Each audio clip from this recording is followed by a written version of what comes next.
How's it hanging, everybody? Welcome back to Tag Team, Pokemon Trading Card Game's premier podcasting duo. My name is Riley Hulbert, joined, as always, by my good friend, Mr. JW Kriewall. Andrew is not feeling too hot today, so he'll be sitting this one out. JW, how are you doing today? Hey, Riley, thank you for asking. I really appreciate it. Yeah, there's a lot to be said for caring about people. You know, I was on the phone today with the 1-800-CONTACTS representative to update my shipping info on a package. Okay. And at the end, I said, "Thank you so much. It was lovely getting help from you. I hope you have a good rest of your day." And she was so touched by the fact that someone wasn't screaming at her, I think. Well, okay. Oh wow! Thank you so much. You're treating me like an actual human being. Right. Yeah. We are in the midst. It's funny you bring that up because we're in the midst of two contested charges, I guess. So the first charge that we're trying to contest dates all the way back to January. I told you guys about the rental car situation. We got stuck in Michigan. Oh yes, the rental car situation. And so they have been basically they got the car back. The dealership told my wife yeah, this car one of the sensors just broke down. It's really unlikely that you tampered with it. It just broke. A sensor broke and it made the car unusable, and we had to just replace the sensor. So it basically was like a lemon. So anyway, we haven't heard. That was middle of January. We haven't heard from the company about a refund on the vehicle, because what ended up happening was, they took the vehicle to the dealership, and then we had to pay to get back to the airport. We were stranded without paying someone to shuttle us back. So we're not only did we pay the full amount of the rental car, which they never, reimbursed us for, they didn't offer to have another rental car available for us. That's the crazy part. It was just radio silence on their side. And then we had to pay a shuttle service to go back to the airport. And literally, if we didn't have our family or this shuttle service, we might still be in Michigan right now, because it's literally been radio silence from them at this whole point. So Anne's been on the phone with them for on and off for the last few weeks, just hey, any update? And they're like, yeah, we'll get back to you. We're actually talking to the managers right now. Let me put you on hold. And then they just would hang up. So that's crazy. Things are good over here. It's had a kind of a fun weekend. We hung out with one of our friends on Friday, and we actually went to a friends and family pre-opening event at a restaurant downtown. Cool.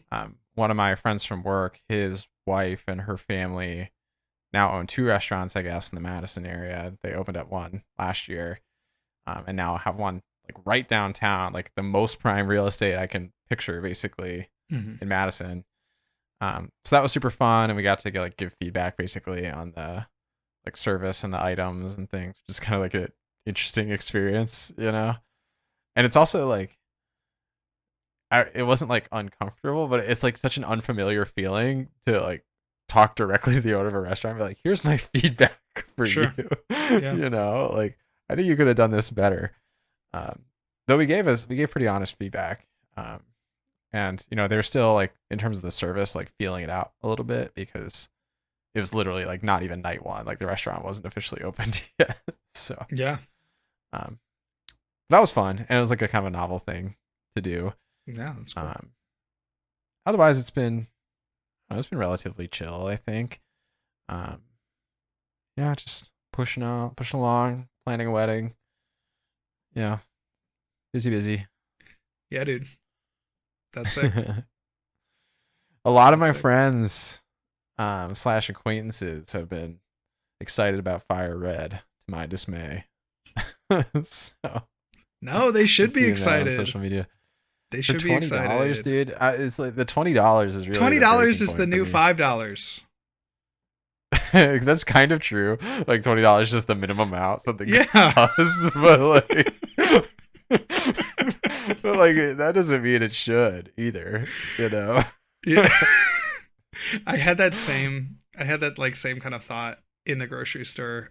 We were at Target the other day, and I was just like, I just kind of had an out of body moment when I saw the packs of chewing gum that were like $2.15. Okay. And I'm like, where did we go wrong?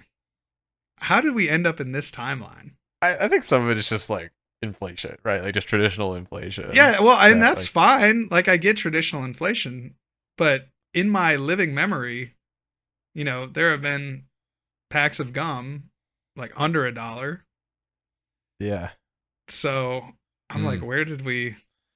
Well, I think it's like traditional inflation mixed with shrinkflation at the same time, right? So like the value of the dollar is going down, and then they're also giving you less product per dollar at the same time. It's crazy. So it ends up being like things just cost way too much. It's crazy, Sucks, man. For sure. Sucks Yeah, for sure. soon regionals are going to cost $80 to enter. Dude, I knew as soon as the one in Madison that year that cost $60, I knew we were on a ride that there was no getting off. I mean, it's back then they were like $30. It was like the standard. I know. Like certainly the Pokemon Regional Championship entry fee has outperformed inflation in that way. The times since I've started playing, the prices have tripled. I know, it's insane. It's insane.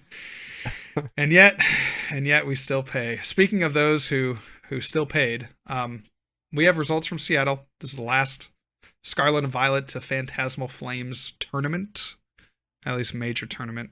We now have Ascended Heroes in the format. I think we should talk about some of the results. Yeah, let's shimmy on over there.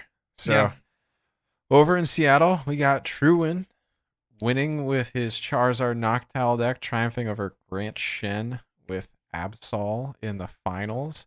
JW, I gotta give you flowers for once. You sung the praises of Absol leading up to EUIC, and I feel like EUIC and since that's been like the serious hotness is Absol. Yeah, dude. Yes, I knew it because you're not. I'm literally giving you the flowers for it. You're really not taking bad matchups like anywhere. Yeah. I mean, you could maybe argue Charizard, but like you can scam them out of games relatively easily. That Raging Bolt deck in top 8's a bad match. Yeah, the Raging Bolt, right? But like nobody's really playing that. Like you don't have bad matchups out there, except I will say for Gardevoirs that play Drifloon, and a lot of there were three straight Gardevoir in the top 32. Two of them did play Drifloon. I'm like so happy Makani and Grant saw the light and are playing the Drifloon because I think we saw need it. We knew it, right? We knew it, and I haven't lost to an Absol with the with. It makes a big difference. It's huge. Having that burst. I know it's huge. You like kind of need it, to be honest. I don't think feel you like can win without it. Yeah, it's like it's just not a 1-to-1 swap for like the Screamtail with the cape. Because with the Screamtail, you need like all your energy in the bin and specifically the cape. Yes. So it's less flexible and it has more demand. Whereas the Drifloon is like, whatever, let's just kill something. Exactly. Yeah. It kills something for 5 energy. And that's like very reasonable to get to. So anyway, that enough of that about that. But like Drifloon, we were on top of that. I'm glad we played it in Toronto. I'm glad I played it at a UIC. I'm glad other people are picking up on it because I think it's the only way that you can really survive in a dark heavy meta. Like look at this. Top 4 all featuring dark based attackers. Then you have 7th, 10th through 12th. Like we're looking at top 16 and there is 1, 2, 3, 4, 5, 6, 7, 8, 9, 10. 10 out of the top 16 were dark attackers, right? Traditional thorns in the side of Gardevoir. And so it's just a very hostile environment right now for Gardevoir, but I ain't scared. I got my buddy Drifloon. That's gonna take care of all the dark attackers. So some cool storylines. Good. Yeah. Some cool storylines from the event. I mean, the big one here is Truant Tran. So if you don't know this name, I don't blame you. This is the older brother of Makani Tran. Makani has been a great player for a while now, but has been on an absolute heater this year, cashing, I believe, the last 5 events that they've gone to, and just having like a crazy year overall, starting back in New Orleans last summer, but just going on an absolute heater. Older brother Truant Tran, I think this is his 2nd tournament ever, wins it in Seattle with Charizard Noctowl. Insane work for sure. I know, that's crazy. I mean, pretty traditional build here. You got the Briar, you got the Klefki to get around the Psyduck, playing the Dawn with the Noctowl. So like we saw a few different variants of Charizard in the top group in the cash finishes, but it was the Dawnzard that came out on top, ultimately beating. What is the Venn diagram of this Dawnzard versus the original build? The only card I can see different is the Pidgeotto. The Pidgeotto. Yeah. Like Iono for Pidgeotto or something like that. Which just like impressive, that it's been. Oh yeah. It's like so similar, to the very first iteration that did well at this. Yes. Yeah, totally. I mean, it was kind of like a perfect deck when I saw it. I feel like we were talking about that a little bit, right? Where it's like, this is just peak Pokemon. With Dawn, Noctowl, the rare candies, like just it's a crap load of Pokemon. Yeah, exactly, crap load of Pokemon. We're playing the Pokemon card game. I need to have Pokemon in my deck. I'm saying, dude. I've been saying. And I don't want those crappy energy things. And then we had Grand Shen coming up just short yet again with the Mega Absol deck. Just want to lay that out. I think the new text, like this seems to be like crystallizing a bit more as the standard Absol. I know obviously it was the most the best, the highest performing Absol deck, but a couple things I want to highlight. Like you got your 4 bosses orders, that should be standard. You got your Genesect, which with a tool you can shut down your opponent's ace spec, and in the mirror we saw that was very important in the top 4 match. That was what both players, or at least Grant, was trying to go for. And then you have the Erica's Invitation, which frankly acts as like a pseudo 5th and 6th bosses orders, because you can just pull, especially in the Goldango matchup. Right. Yeah, it's mostly for Goldango, I feel like. Yeah, you can just like rip the Genesect that they have, or even just take like a 1 prize to keep the prize trade up. That could be pretty good. And so I feel like that's something that this Absol deck should take away. Other Absol players should play the Ericas. I think that's a really good card for the deck. Yeah, I mean, you look at this list, and if you're not paying close attention, you might think like, oh wow, where's the Goldango answer? This deck has no way to beat Goldango.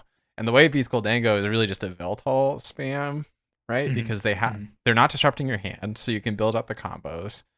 And the only way they can move the Genesect is Turo, which Erica basically insta counters if they don't bench something else. But if they bench something else, like they're inevitably going to have some liability somewhere on that board.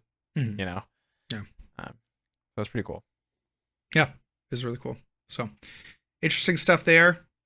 Obviously, this format carries over to the extent that we aren't really adding too much in Ascended Heroes. We get the 70 HP Snorunt. We get the Pokepad. So some buffs to Grimmsnarl and probably Dragapult respectively. But by and large, nothing too impactful coming to the meta, at least from what I can see. Another interesting storyline. We got the Sponge Crow. Dude, we do. That's true. That is a good point. That is a good point. Another interesting one from Seattle is the Joltik box making top 8. I don't know what they put in the water on the West Coast regionals. They always seem to be a little bit, I don't know, how would you say, like out of the norm. More fraudulent. More fraudulent. Yeah, maybe. So you also Joltik have did this. surprise me for sure. And you had an Alakazam in top 16, which is also kind of crazy, to be honest with you. But that is Seattle. Interesting stuff. They also showcased something at Seattle that I wanted to talk with you about, Riley. That was new trading card game format testing. I don't know if you saw this, but there was a post on Twitter about this, talking about this, I don't know, test area where they were trying something new for the Pokemon trading card game. And a gist,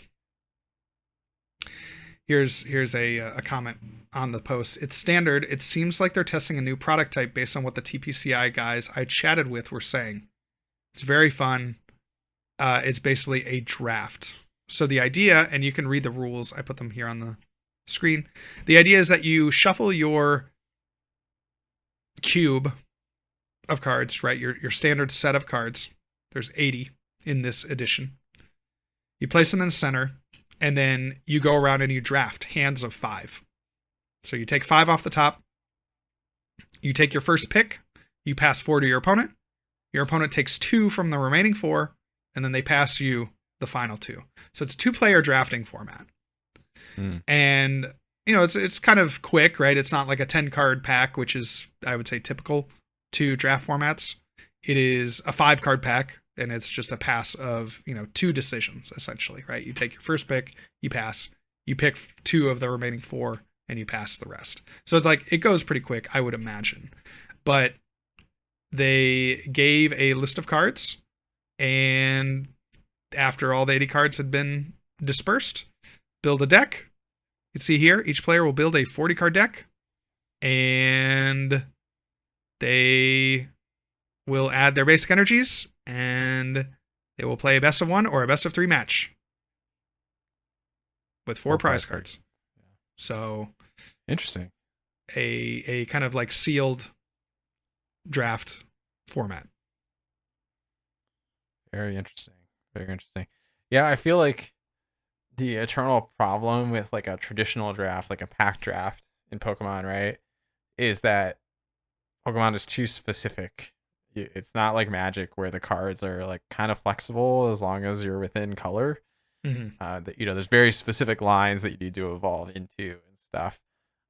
So Pokemon kind of forces, by its nature, a cube style of play because you need to curate the Pokemon that are available. Yeah. So this type of like product or format makes sense if they're trying to go for drafting as a niche.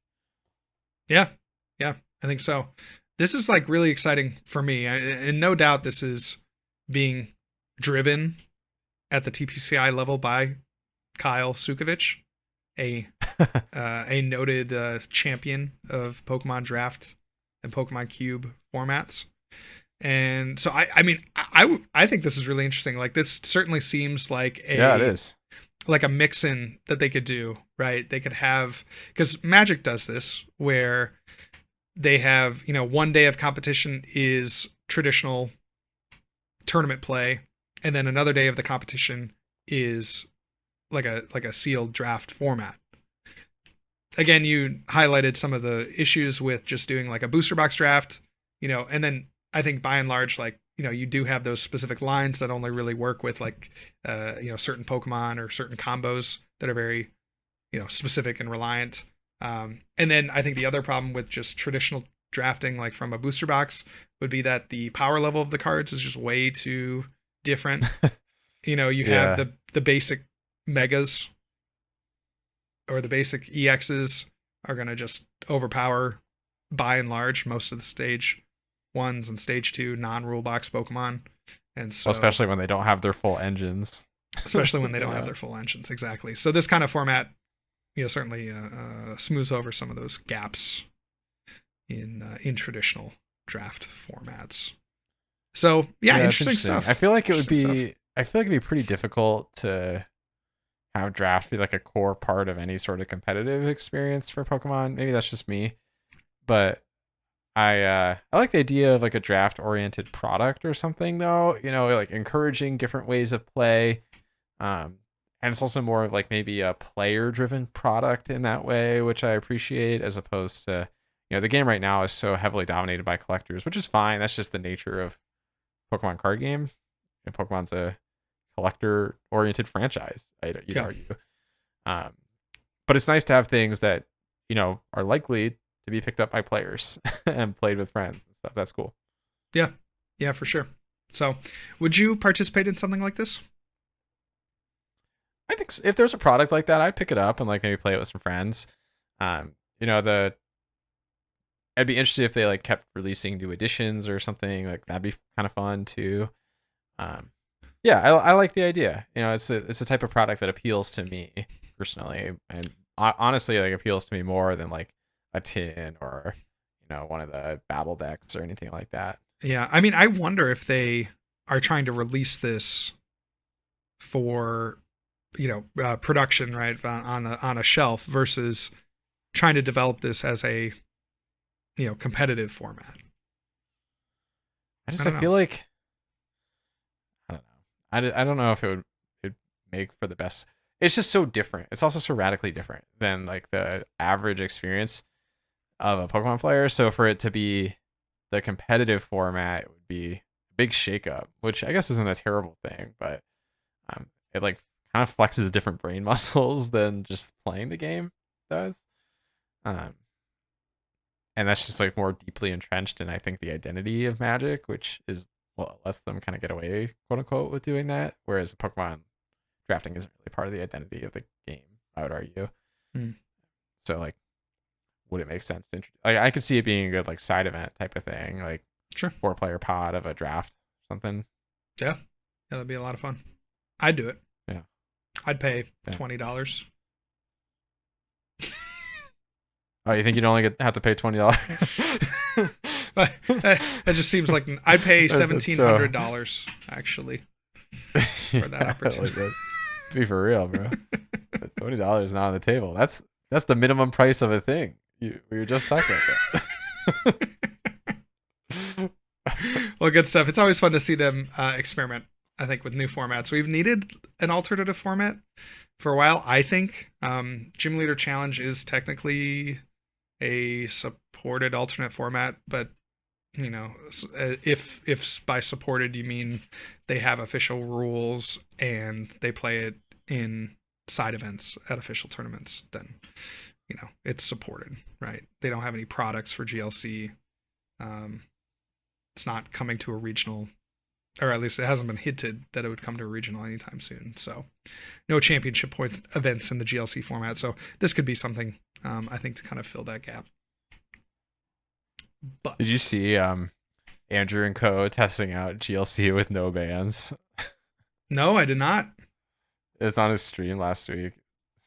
I mean, he'd probably be able to speak to it more intelligently than me, but I saw one of his games that he played against Ben Morris, and it was just like exactly what you would think with Marshadow and stuff. Yeah, well, Marshadow, Andrew was trying to. Yeah. Well, Andrew was trying to go for like the Raikou type of thing, so he played Raikou with Joltik and Magneton, which is kind of an obvious trio there. Okay. But the thing is, the Psychic deck has Mr. Mime access, which made the Raikou seem way too fair. Yes. And then whereas Marshadow, they're like scoop up netting the Marshadow and stuff. Oh my word. I know. Oh my word. Remember when that card was legal? That's great. Well, see, that's the thing is like I don't think players abused it enough. People abused it quite a bit. Dude. I mean, they did towards the end of that era. Yeah. But I would say like it took us a while to go from, playing 0 to 1 Marshadow, and then from playing 1 to 2, and then any of the other iterations of like, playing 2 Marshadow and any way to scoop it up. Right. I feel like that took us a while to get there. Well, that was one of the formats that has like really weak hand disruption too. So cards like that are also at a super premium. Never mind the fact you can Marshadow your opponent before they even start playing the game. I know. Type of that's stuff. so crazy. It's just so broken, right? Like it's a draw ability that also disrupts your opponent and gets you more cards midway through your turn. Like what what were they thinking? Especially in a format that has big basic Pokemon that can be powered up in one or two turns. Like it was yeah. it was just unacceptable behavior with the Pokemon Company. No doubt. All right, well, let's shift on over to the mailbag. Thank you to our 88 commenters this week. Pretty incredible stuff from our dear listeners. Morris Levy says, I came here to rage against Mahone for crapping all over hockey. This is a big point from last week. We all know who that is after the hockey game for USA and Canada, and I can't agree more with JW at the Miracle on Ice versus Russia. Yeah, I was saying that is the Olympic moment. The United States, like, pinnacle Olympic moment is the Miracle on Ice, which was made into a movie, which many commenters pointed out.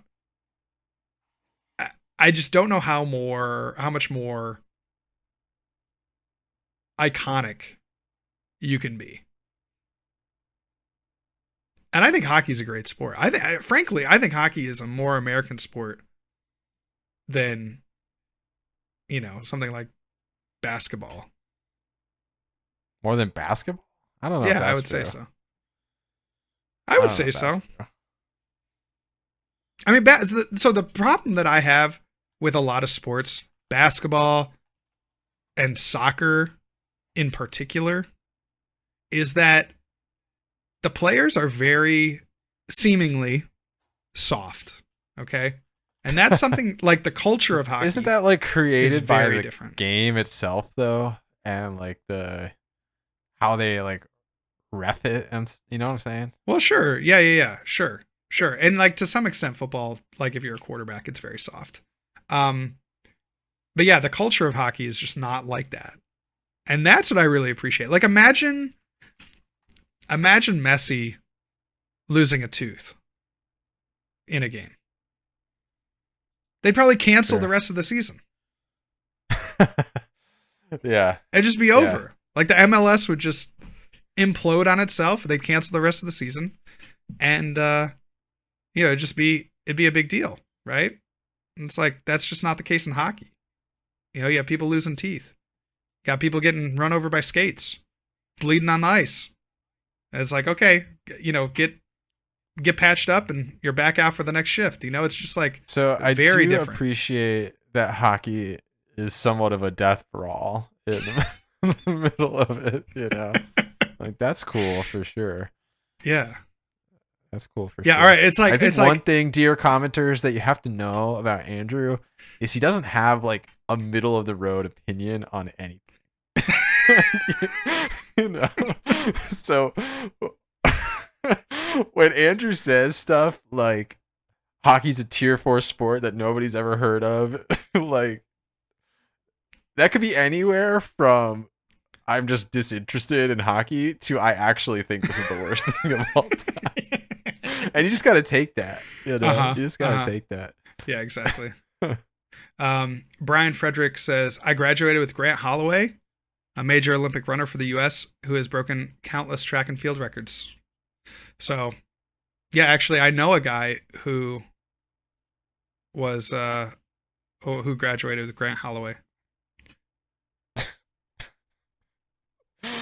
You know a guy who graduated with Grant Holloway. Yeah, his name is Brian. Like kind of know.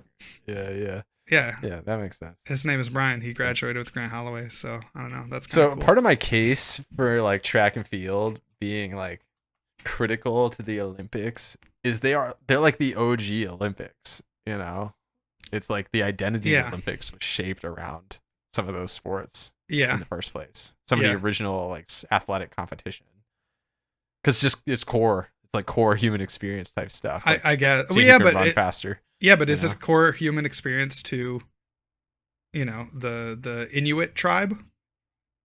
No, bro. When you're like a 5-year-old kid or whatever, and you got your 5-year-old best friend, you're telling me you didn't just be like, hey, who can run to this tree faster? I'm just saying, like what about the people that live in the Arctic Circle? That's all I'm saying. Like, it's not like you're saying. I bet they're running around and stuff too. Yeah, but they're not. They're not doing the same stuff. It's not the same thing, man. They're running in clothing. They're running on ice. It's okay. Like, I just think some of those like experiences are just so human. I mean, the human The human's a running creature, Okay. We're made for running. Well, Chippewa would disagree. JW wins this week's Rage Bait battle. Appreciate that for sure. That seems like a JW bot if I've ever seen it. The way Riley is pronouncing Sevi just proves he's rage baiting. How do you pronounce this? It must be Sevi. I said Sevi. It must be Sevi, I guess. Because there's 7. Sevi. Oh, I know why. Wait, there's 7? VII is 7 in Roman numerals. Oh, there you go. Yeah, see, I actually didn't put that together. Well, I just did it. The lore of these games goes crazy deep. It goes crazy deep, dude. This changes everything. We have another comment here. I've been watching you on and off since we started. This might have been the best episode you posted. I was just telling Riley that before the podcast. He was going holy 88 comments. We have more over on Spotify as well that I could get to. Best 30 minutes of the show ever. Thank you. Andrew Go Off King, best intro. So some love for Andrew. As a bot account created by Andrew to upvote and promote anti-JW propaganda. This is going deep. So we have the JW sock accounts, and now we also have the bot accounts from Andrew, the anti-sock accounts. The anti-sock account. But read further. I will have to go against my creator's wish and say that Olympic hockey is amazing, and the 1980s Miracle on Ice moment is an important moment. Yeah, not just I would also say not just for the U.S. but for the entire world. That's some Cold War stuff going on. Yeah, exactly. Cold War dominance over there. Hockey tidbit for JW: all 4 players on the ice when the U.S. scored the golden goal this year in the Olympics were from Michigan. That's pretty fun. Good little tidbit. Your Penguin says those who enjoy watching people run are the same crowd that enjoy watching cars go in circles. Thoughts? So part of the reason I think running is cool though is it's just peak pushing the body to the absolute limit of what it can do. You know? Yeah, but you don't think that's like ice skating, luging? So I do think ice skating is similarly impressive in that way. Yeah, I do. And it's not that other sports aren't about pushing yourself to the limit, but it's just you. You're out there by yourself, fighting for your life, doing freak stuff. That's cool. Andrew looking like Mike Wazowski on the cover of the eBay Live.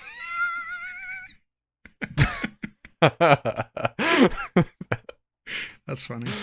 Amazing. This is probably one of the most upvoted. I love watching JW and Andrew rage baiting each other with Riley just watching us.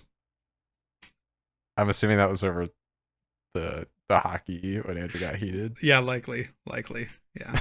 Yeah. I stand with JW. Also good. I stand with JW. Thank you guys. Thank you. I really appreciate the JW Army in full force. There were some people that were calling us out. The Articuno tech is for Alakazam. Articuno can't be damaged by Alakazam, which is crazy because it blocks the effects of attacks. Right. I mean, there you go. Alakazam in shambles. Alakazam countered by 1 card. That's actually insane. The entire deck just completely falls apart to 1 card. That's like a total Yu-Gi-Oh moment, right? Oh, you're just getting you're getting blasted by an Alakazam, and then you need heart of the cards, top deck. I've been waiting all game for you. Go, Articuno! Dude, yeah, you have a career in voice acting ahead of you. That was pretty good, huh? That was good stuff. I appreciate it. So, another I stand with JW. So, thank you everybody. Appreciate it. I think you did skip some people who didn't stand, which is cool. Well, that's agenda right there. Yeah. Well, listen. We talked about this before too. When you create the content, you get to decide. Am I not creating content? That's okay. Well, I'm also controlling. If you want to control the video next week, then you can read all the comments for you. Okay? If I control the video, then I get to read all the comments. No, I'm pro having an agenda when controlling the screen. To be clear, I'm gonna call you out for it a little bit. This is my digital footprint, okay? I just can't have it be sullied by the anti JW sock accounts. That's just all it is. So, all right, let's kick it off. We have some other news. A lot was revealed on Pokemon Day. That was Friday. Yeah, and we had some card reveals. We had some new art reveals, and we had some new game reveals. So I'll start with the new art from the San Francisco 2026 Pokemon World Championships on the screen now. I think what they're going for on the right side is the competitive. Like, that seems fairly obvious. All the Pokeballs, all the playable Pokemon, right? Like, I those are all like extremely popular VGC Pokemon. Yes, I seem to recall Incineroar and Amoonguss being like very, very good Fluttermane as well. I'm like somewhat familiar with. I don't know about Tornadus and Greninjas. Greninja's like the one exception, but Greninja's just that boy, you know? Yeah. Yeah, and then all the Pokeballs. So this like and then obviously you have the Pokemon Champions logo as the crest here for Pikachu, who's dressed as Leon. So another video game tie-in there. That is a very obvious side of things. It's like, okay, half of San Francisco 2026, the World Championship, is devoted to competition, competitive play. Yeah. On the left side of things is where I could use a little bit of help. I am not quite sure what's going on. So we have this kind of Pokeball Earth in the center. And we have Pikachu in a astronaut, headgear. There's the Cosmoem on the jacket of Pikachu. Cosmog. What did I say? You said Moem, dude. No. Okay, Cosmog. We got kind of a Cosmog spacesuit on too. Yeah, Cosmog spacesuit on. With little puffs on top. That's true. And then we got planets. We got Lunatone. We got a Camerupt planet with Numels on it. We got a Spheal planet. We got the Jirachi, the Behem. Or is that Elgium? Whatever. I don't know, actually. I think that's LGM. So it's like this kind of like outer space thing. I'm not sure what's happening. There's also Rayquaza as a like streetcar. That's true. With Morgrem riding it for some reason. Morgrem and Sobble riding the Rayquaza streetcar. The iconic, much beloved fan favorite Pokemon Morgrem on equal planes as Pikachu, Umbreon, and Jirachi. They got to do fan service, right? There's like Pawmot here. Like, who cares about Pawmot? Okay, Pawmot is like the Meltan clone. Who cares about Meltan? I don't know. Morgrem is like got some real serious real estate here. Like, if we're comparing this to Andrew on the eBay poster, like Morgrem's more of like Wolfie kind of front and center going on. That's true. That is true. I would say, yeah. Morgrem clears Andrew, no doubt. But yeah, I'm a little befuddled. I'm a little perplexed. So I don't totally get exactly what they're going. We were talking about this before the cast, and it's like maybe I'm stupid, but I don't know the connection between outer space and the city of San Francisco. Am I missing something there? Like, when I think of San Francisco, I think of like just general Bay Area vibes. I think of Silicon Valley, like tech bro stuff. I think of the Golden Gate Bridge, which is featured prominently in the background. I don't really totally get like the streetcar thing, I guess, is like the San Francisco thing, but like space somehow. I don't know. Yeah, this feels very much like you weren't playing back then, but Worlds in DC in 2013, where it was like Pikachu as he was a superhero or a wrestler or something, and it was like, okay, like, it's cool. I just don't know how it how it ties in, and maybe there's some cursory tie-in that I'm not thinking of. I just can't think of it. Space is a fun theme, to be fair. Like, space is cool, for sure. Also, like, I don't know if this bothers you, but for me on this logo in the background, right, there's all these little symbols, but between the red and the blue half of the logo, the symbols just like cut off each other on both sides, and that to me is very visually unappealing. Like, it should just like continue into the blue section and the red section as one continuous symbol, but just change color palette. Like, what's going on there? That seems sloppy. AI generated? AI question mark. Also, for the lore heads out there who are really excited to hear about Ange Floette, to me it's really big to learn that Camerupt is actually got a planet of its own. You know, like the Numels walking around the Camerupt planet.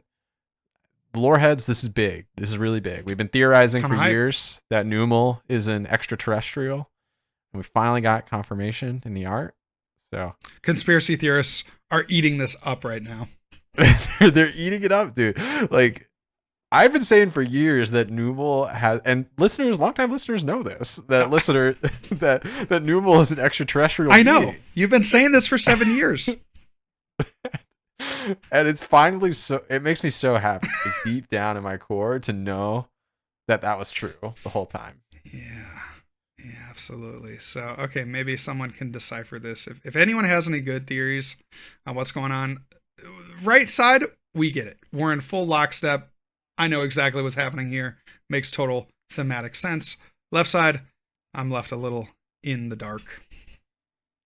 The people have been asking for Elekid to be featured on the and there he is. And their calls were answered. Pokemon Day also brought us some new cards. So, well, new old cards, I suppose. It was a teaser. It was a teaser. So, 25th anniversary, we saw a reprint set of 25 iconic cards that they reprinted with a special stamp. I'll read the article here from PokeBeach. During today's Pokemon Presents, Pokemon revealed a teaser trailer for the special 30th anniversary set. It will release simultaneously across the world this October, marking the first time a TCG set has launched globally.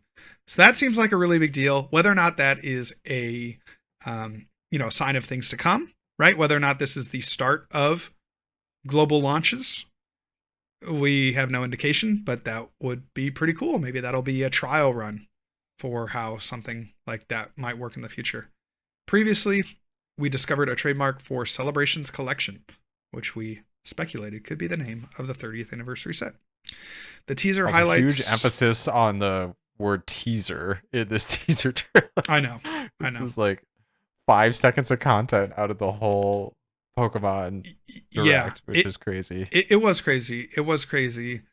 The TCG is on such a high right now. Pocket is doing, well for a mobile game, right? It certainly has fallen off, but it's doing well. A lot of players are coming back to play. A lot of collectors are coming back to collect with the success of some of these recent sets. And I was a little bit disappointed with what they showed on Pokemon Day for the card game. It just felt, I agree, a bit lacking. Like, to me, this has to be one of their biggest like line items right now, right? Like, the Pokemon TCG has to be doing numbers. Yeah, dude. And like putting no love for it, no serious love for it in their 30th anniversary like show off is kind of crazy to me. Yeah, it was a little bit interesting. So, the Pokemon Cafe and Pokemon Sleep got several minutes each. You know what I'm saying? I know. Pokemon Cafe. Do you know a single person who plays Pokemon Cafe or Pokemon Sleep?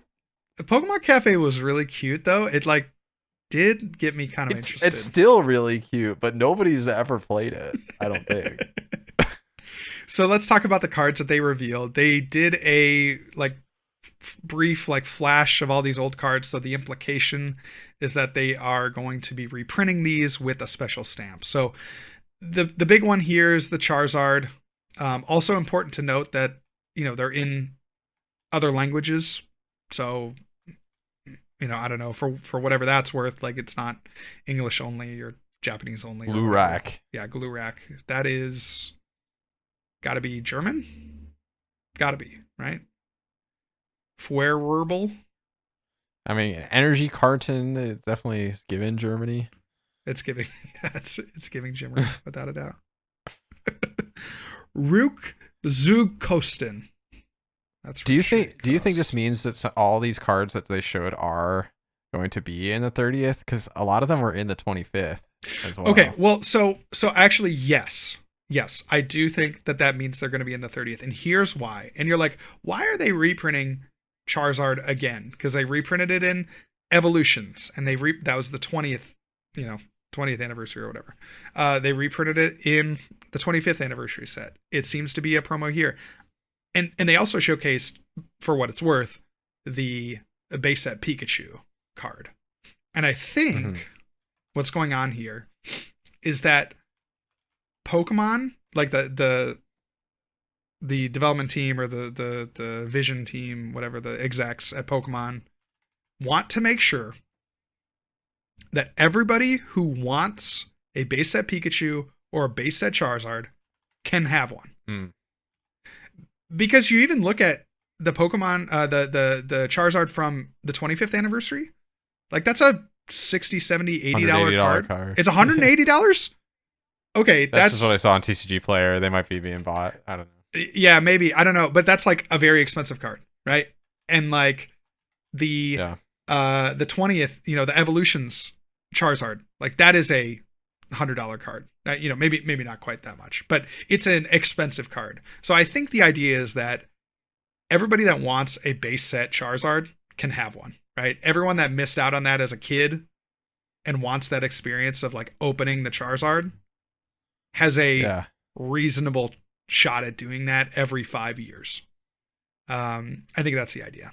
And then I kind of vibe with that logic. I feel like yeah, personally, that Pokemon doesn't totally buy into like the secondary market of it all. Like they want their collector pieces to be somewhat accessible.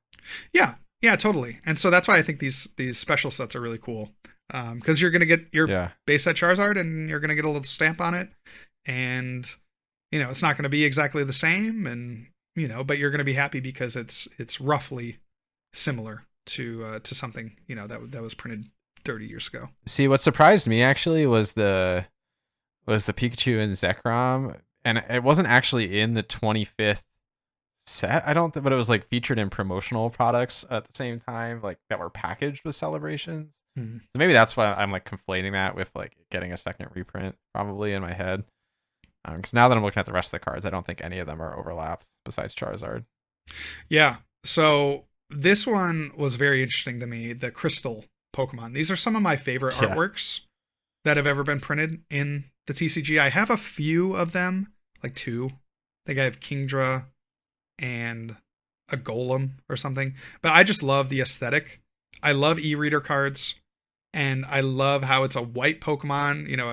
I love how it's like a colorless Pokemon, no matter. A what Pokemon? Is this thing on? I love how it's a colorless Pokemon, and it has the different typings here. Like, I just find that aesthetically looks so nice. Like, to have 3 different types on a white card. Just looks really cool. Well, I feel like especially the Lugia looks really cool amongst the crystals even. I don't know. I think the best looking crystal, it has to be Ho-Oh in my opinion, but I don't know. It's fine. I'm going to be excited. Isn't Lugia like Mog Ho-Oh on the market though? That's true. I never understood why, but I will be very excited if this is truly the reprint. I'll be very excited to own one of these, and yeah, it'll just be a fun throwback to an era that, when I was, Aquapolis was when I was, 10, 7 to 10, something like that. No way I was ever owning that card back then, so to be able to have that in the collection now is pretty exciting. And then the Palkia V, I don't know that this was ever playable. Or Palkia Level X. I don't know that this was ever playable, but another legendary. Yeah, I mean, not every single card from Celebration. Most of them were, but not every single one from Celebration's last go around were like super playable either. I guess. Hold on. That's interesting. I'm just thinking about it now. All of these are legendary Pokemon. Good catch. I feel like most. Actually, no, not most of them. A good amount of them were legendary last time, though. Yeah, but it wasn't all of them, right? Like Claydol. Yeah, but this is just also just a teaser. That's true. That's true. Uxie, iconic card from its era. Yeah. The setup power is, one of the best ever printed. Draw until you have both times they printed cards. Setup. Yeah. Yep. Draw until you have 7 cards, so slightly better. Well, better in a couple ways. From the Shaman, you can put it back into the deck for a single colorless, which was crazy. It had a level X, which allowed you to scry the top 2 cards of your deck, take one and put one back. I love Uxie level X. It's so good. It's so good. And then it's a single prizer. Like, there's just a lot to like about this card. The best, but it could be it could be sprayed. It could be power which sprayed. was the difference. The Shaman couldn't really be disrupted while it was being played. Yeah, that's you could true. Garb, but that's true. That is a good point. Uxie had a lot more ops in the time that it was played. We have the Darkrai and Cresselia Legend. This was never a competitive card, but I think it is among the best artworks from the Legend era. The Darkrai is in a very, I don't know, kind of like scary, dude. Like creepy aesthetic that we don't too often see on cards. And then the Cresselia is low-key Cresselia is kind of creepy too. Cresselia is kind of creepy, but it is a good balance, right? It is kind of like a light and dark, good evil type thing going on. We got the Genesect EX, another very popular card in its time. The Solgaleo, less so, but it saw play, but not really a competitive highlight. I would say. No, it was okay, and I think just kind of again fitting in with the legendary aesthetic of the cards that they revealed. And then these are, I would say the quintuple heavy hitters of their times. Arceus V, mainstay, won the world championships. Raikou was part of what I would say was the greatest in a vacuum competitive deck ever of the Lugia archetype, featuring that. Well, it was also big in the Lost Zone decks at the time to beat Lugia. That's true. Very important competitive card. Zacian, the hero or villain of the COVID era. And then Pikachu and Zekrom was like... That's true. Imagine if that was ADP. Dude, that's true. Go demon mode and make it ADP instead of Pikachu. ADP will never get the love it deserves because of COVID. Isn't that sad? The love it deserves. Isn't that just a sad thing to think about? We can re-roll for the 35th anniversary. When they reprint base set Charizard and then a bunch of other... True. They reprint base set Charizard and then ADP. And that's the set. 50-50 shot. And then we got a couple of new artworks that they revealed at the end, which we will try to decipher for you now. They are the Mewtwo and Mew. They have a card background. There's a Pokeball in the background.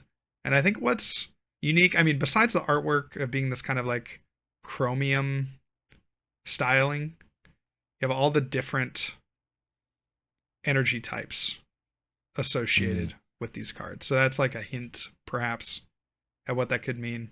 And then it says cryptically, there was a post. It was like the future awaits. Oh yeah, here we go. Tagline: the future awaits was the tagline for this segment of the TCG presents. Is that like a new video. mechanic? Is that just like some new form of like rarity and card art? Like, who's to say? Yeah, I'm kind of leaning more toward a new rarity. Yeah, just with the stylistic nature of these cards. The thing that throws me is the energy symbols, but I kind of feel like that's a tie into like, oh, there's going to be, a lot of this new card. Like it's going to be, there's this new card art is going to represent each of these types, right? We're going to have maybe legendaries in this art style and other types. So that's my takeaway. Yeah. Yeah, it does feel kind of like rarity coded. I don't know. To be honest, I feel like my eyes would get super tired if there's a whole mechanic where all the cards look like this, and that's just like the competitive mainstay. These arts are giving to me like early 2000s GameCube Nintendo Power promotional material. You know what I'm saying? Yeah. Like with the super like harsh 3D models that are like really harshly lit as well. Yeah. Very early 2000s core to me. Yeah, it looks sick.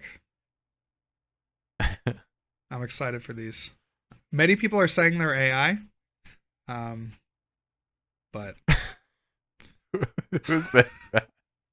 Many people in the comments for sure are going to say that these are AI. You watch. We'll read them out next week. Yeah. I asked ChatGPT about this and it said AI could do it. So let us know your predictions on what you think these cards mean or these reveals mean, because they are pretty interesting, pretty unique amongst the things that were shown at the Presents trailer. Do you have like a wish list item for the anniversary set? Like a card, you mean? Yeah. With like a case for why it would make sense as well. Well, I just really want them to print the like trainers and stuff. I mean, I think Andrew made a pretty good case for Tropical Beach. So I'd like to see some kind of Tropical Beach reprint, like some of those. Surprised to see. I would be too.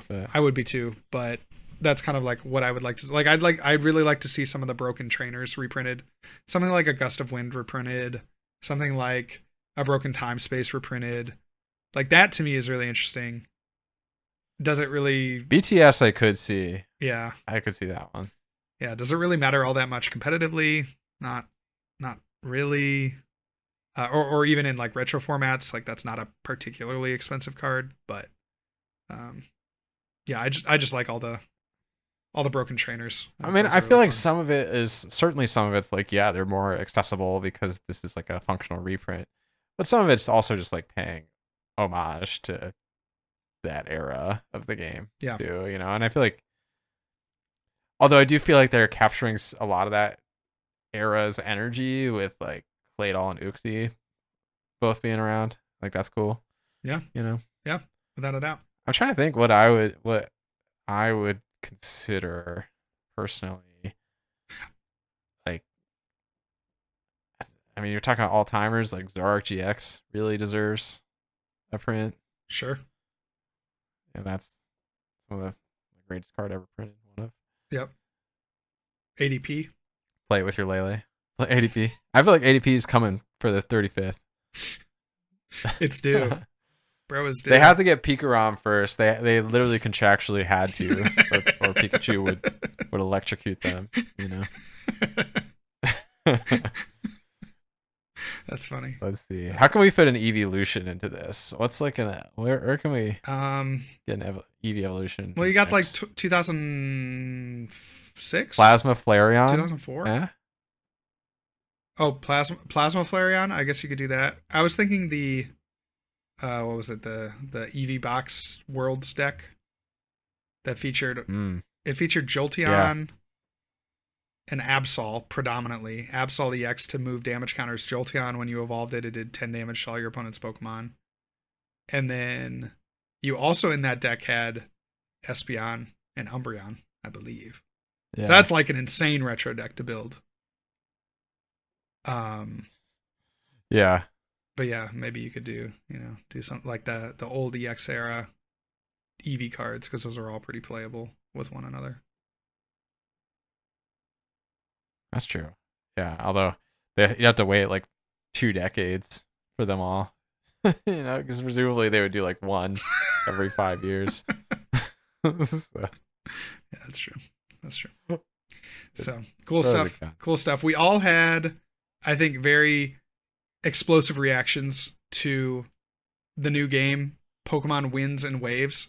We got 3 new starters, Riley, and let's check them out. Brout, a bean chick Pokemon. Okay, I got a question. Hold on, let me just read these. Sure. Let me just read these. Pombon, the fire type puppy Pokemon, and Gekwa, the water type water gecko Pokemon. Okay, I got a question for you. So, are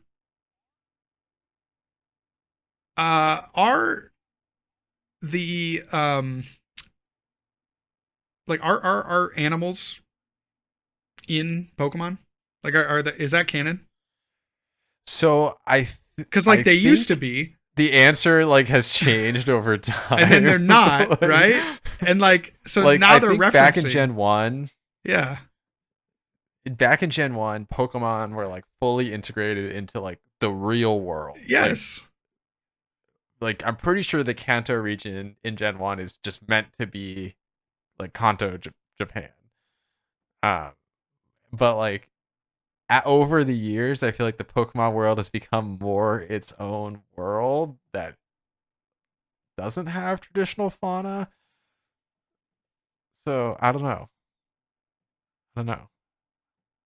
Because they reference, I mean, and I was reading this on some of the cards that I've just been looking through recently. Like they reference real world Pokemon in the descriptions. Or sorry, real world animals. Are animals not just real world Pokemon, JW? Are they not? Like, come on. That's like such peak Pokemon brain rot. What if they it's like you talk about your dog as like a Pombon type animal. Sure. Yeah. I mean, like a pup is like a thing though. Like it's a shared across like canine species. Okay. All right. Well, what about geckos? Yeah, but that's always been a thing. Like the like classification or whatever, I think has always had some of that type of stuff. I don't like it, but I think it's important that we do a tier list of the 3 starters. So, Riley, I'd like to hear yours. So, I think there are 3 tiers very clearly for these Pokemon, and I'd like to hear your case for where they belong. So I kind of like them all, to be honest. Although I do have a general take. I feel like with the most recent generations of Pokemon, we're seeing the consequences of millennials in the workforce. You know what I'm saying? So true. like last generation, we had the Lechonk and we had Smoliv and like, is that not like the most millennial stuff you've ever heard? Like just the names alone. And now we're looking at like the cute Pomeranian Pokemon. It's like, I don't know, just I see it all lining up, and that's how I see it.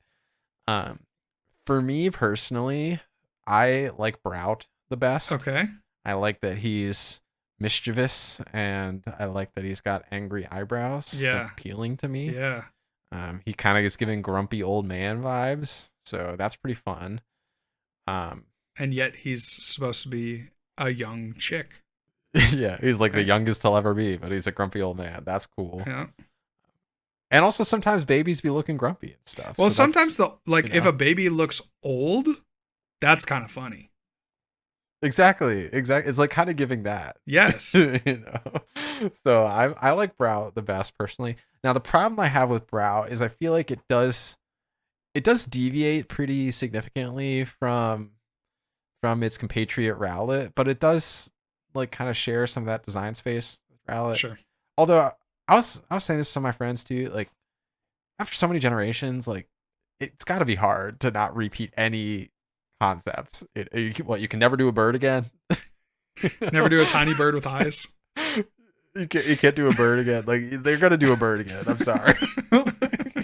At some point they're gonna do a bird again. Uh-huh. There's been a bird in every type. Yep. Eventually there's gonna be a second bird. You know, is what it is. I don't know. I'm kind of torn between the second and third. I feel like Gekwa has got some more like interesting, unique stuff going on, and I like geckos as a species, whereas Pombon feels kind of uninspired to me. Mhm. Like it just feels like you took a Pomeranian and made it orange, which it already is orange, arguably, and then put a little red on top, and I was like, yeah, this is good. This is Pokemon now. So I like Pombon for the fact that it's cute, and I really want a Pomeranian at some point in my life as a dog, but it just feels uninspired. It's an uninspired design to me. So I would actually rank Pombon last just because I don't think it's doing anything. Okay. And that's it. Final answer?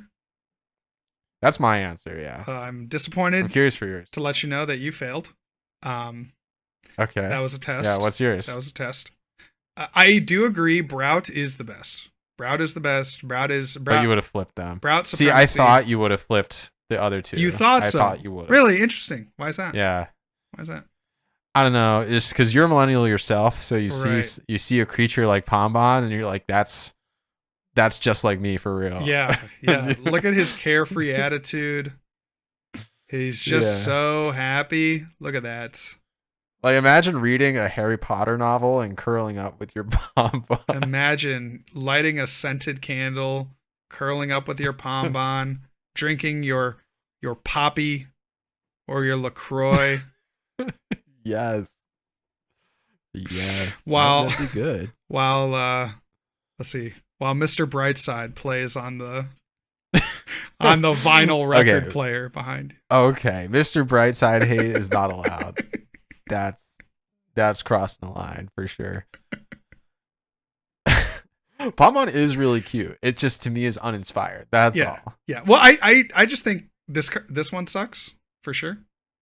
This one is just this one sucks. I'm just gonna say it. I feel like they're gonna go an interesting direction. I think they should give this Pokemon the Sonic treatment. I think that we should have enough outrage at this Pokemon that the Pokemon company takes it back. They reverse course and they reveal a new water starter, because this is an abomination. Oh, what did you think of Sobble? What did you think of Sobble back? Sobble was good. Sobble was really good because it had character. Okay. It had a character. Okay, it's like a little. This has character too. What's he doing?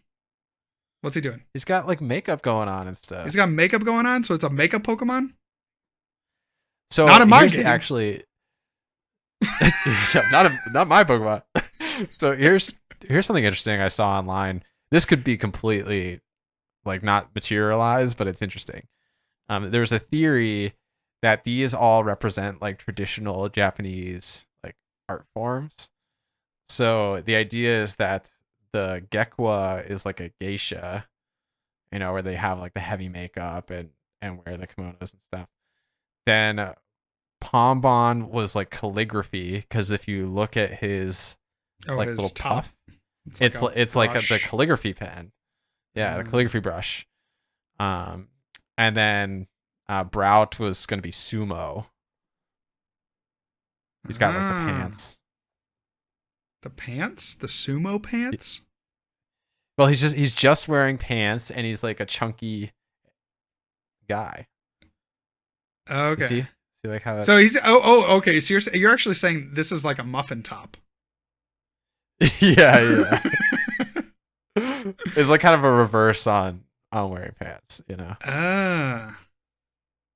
That was the theory, and I obviously it's way too early to know if that's true, but I kind of vibe with the idea. That's interesting, because it takes all three of them in an interesting direction, I feel like. Yeah, it does. Well, the problem with this is that I really like this Pokemon, and you just know the final evolution is going to be horrible, and that's what I'm worried about. Like this Pokemon honestly, is peak, a lot of, and then they're just going to mess up the final evolution. I'm going to be like, I can't really, in good faith, choose Brout. So that's definitely a possibility. Are you on the camp for the quadrupeds here? So for Pombon and Gekwa, are you part of that like coalition that thinks Pokemon should stop making them stand up? Yeah. I mean, I could take it or leave it. I definitely am, but I think part of that too is it always feels like they have one that's like a little too human every generation now. Pretty much since Greninja, I feel like. Yeah. it's like Yeah, that's just a guy. Like,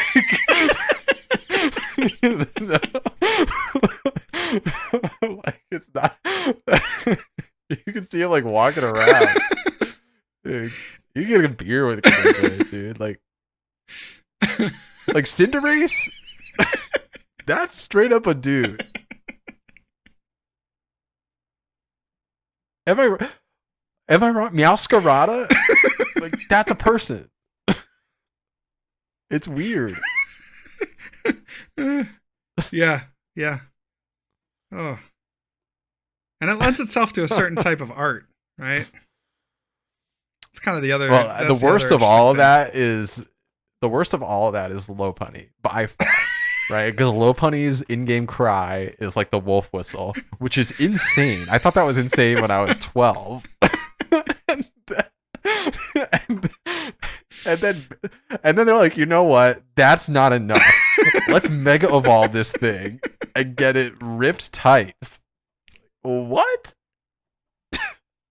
What do you mean? Is this a game for kids or is it not? Like, make up your mind.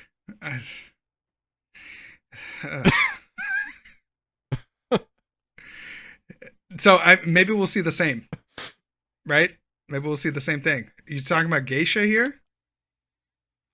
I don't know. I might be kind of interested to see the final form. Well, I think ideally all three of them turn into just humans. Just bipedal. Just like just bipedal humanoids. Just like grows a neck and arms. Yeah, and fingers and stuff. It's like they just the image that comes to mind is like SpongeBob at the bodybuilding competition. He just like gets he just like gets big arms and yeah, looks like a guy. Yes. I hope all three of them become guys. Because why should anybody be stuck being a real world Pokemon when it could be a guy instead? That is true. Well, let us know what you think. There are also some other reveals, new forms of Pikachu named Mr. Windy Chew and Miss Wavy Chew. I didn't realize they had names. Yeah, I did not realize these are like whole new forms. I thought that was just a Pikachu. Oh, they're new forms in an outfit. That's crazy. That's me for real. That can be you for real if you'd like. Pretty cute. Yeah. Although, to be honest, like, not to give Andrew any credit, I feel like I prefer when Pokemon tries to not go for this like hyper realism angle. Listen, like one of the things I didn't like about this trailer is that you can see like every fur on Pikachu's body. Yeah. It's like, what are we doing? I think, okay, hear me out. This might make people really upset. I think they can release this game like as we're looking at it, right? Whatever, like the 6-year-olds will be over the moon. Release a companion 2D game that's like largely the same, you know, in terms of like story, but just puts it in a pixelated 2D package. Something like, you know, like they're doing with Fire Red, right? And Leaf Green. So it's like a companion game. I don't strictly have a problem with 3D. Like I don't have a conceptual problem with 3D. I do have problems with the follow through on 3D. Sure. I don't know. I feel like there's a lot of variability in how good the game looked depending on the scene they were showing. Like some of them, the textures looked pretty lame and like improved from Scarlet and Violet is, I mean, sure. Scarlet and Violet wasn't like a high ceiling to clear type of thing. Some of like the cinematics of like the actual like ocean and the waves I thought were pretty nice looking, but I don't know.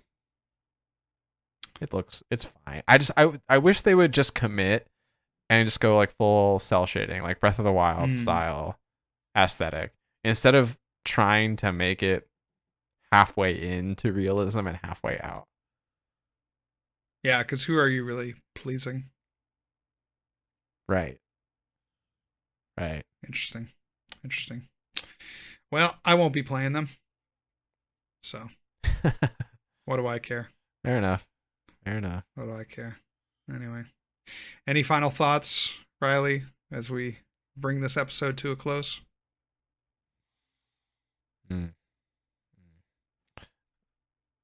No, I was trying to think of something witty, and I just don't got it in me, I don't think. But okay, well, it's time we wind this episode down and we wave goodbye. Wave goodbye. Ooh. Okay. Yeah, that wasn't as good as your Arbolivia last week. Thank you. Yeah, well, that one was pretty good. Although that one just kind of sets itself up. But I digress. If you want to get to... But you had the vision. I did have the vision. If you want to get more plugged into the Tag Team Podcast, you can find us over on X, the Everything app, at Real John Walter for myself, at Smiles with Riles for Riley, and at Tag Team Pokemon for the podcast. Thank you all so much for listening and for your ongoing support. We'll catch you next time. Peace. See you.